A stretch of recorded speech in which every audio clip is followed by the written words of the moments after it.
Kasi ang sinasabi, in the future, lulubog naman talaga. Bumababa kami. Ang Malabon ay bumababa every year.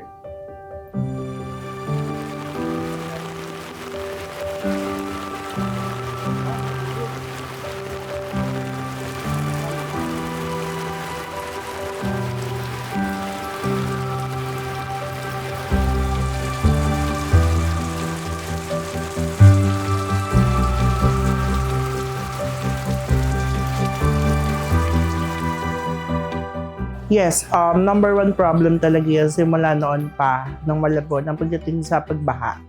Lalo na syempre pag-ulan kasi magkadugtong yan eh.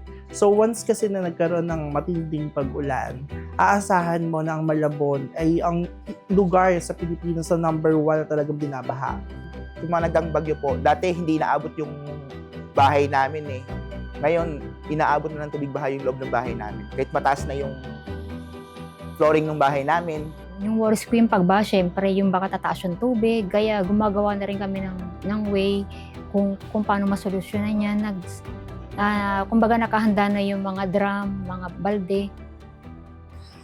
Ako nga pala si Judita Arneo Ruedas. Professor Giovanni B. Marijuan. Maika Cipriano. Ako ay may asawa na at may isang anak na lalaki. I'm a government employee din po and part-time professor din po. Ngayon po, isa akong kagawad, barangay kagawad, at isa din po akong call center agent.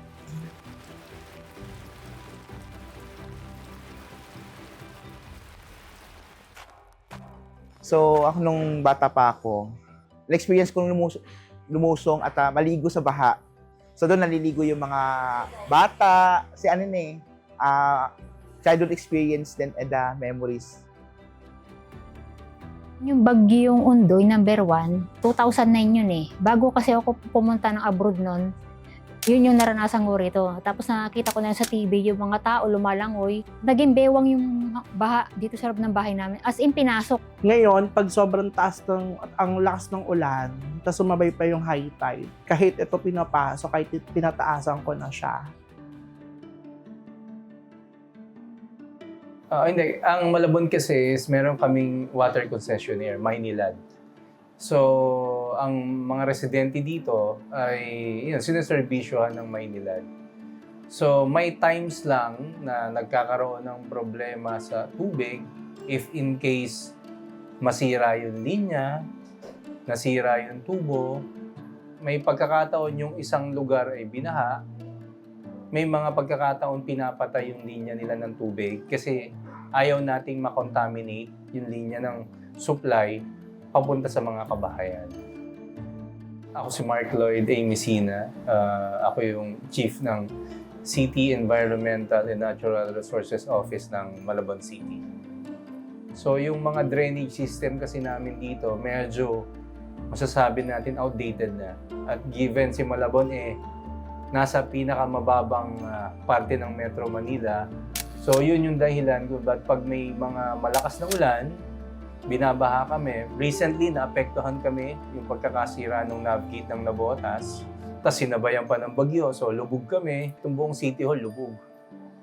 Lubog to.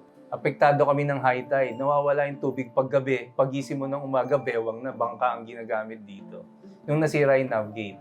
Pero after noon, wala na. Tapos pumping stations naka-install all over the city para i-pump out yung tubig kung sakali mang umulan ng malakas.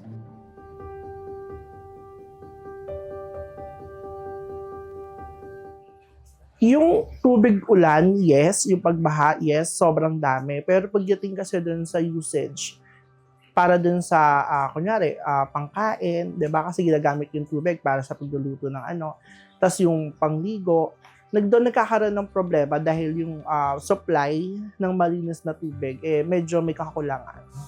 Isa kasi nawawalan ng tubig sa gabi. Yun yung nagiging sa problem din. Siyempre pagbukas, siyempre walang yung gripo. Tapos bigla nagkaroon ng tubig, nakatulog. So, yun yung napapabayaan yung kaya minsan tumataas yung bill namin.